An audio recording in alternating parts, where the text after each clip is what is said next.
Mheshimiwa Waziri Mkuu, jambo la kwanza nitumie nafasi hii kukushukuru kuja katika mradi wetu huu wa Kwamarigwa, mradi ambao unagharimu bilioni 6.9 kwa vijiji zaidi ya 7 viweze kupata huduma ya maji safi na salama.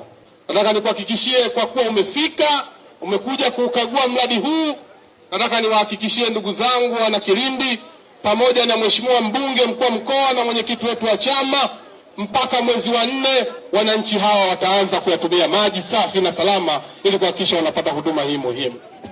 Jambo la pili, Mheshimiwa Waziri Mkuu, maelekezo ambayo umetupa sisi Mheshimiwa mawaziri kwamba unataka kuona matokeo, unataka kuona hatua zinachukuliwa, na sasa hivi jukumu letu la kwanza kabla hatujaanza majukumu mengine tunafanya tathmini za kitendaji.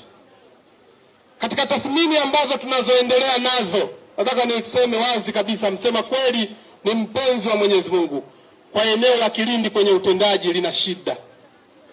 Na umekuja hapa ikiwa kama kiongozi mwenye hii dhamana, naomba uridhie mhandisi wa maji ambaye anayefanya kazi katika eneo hili la Kilindi.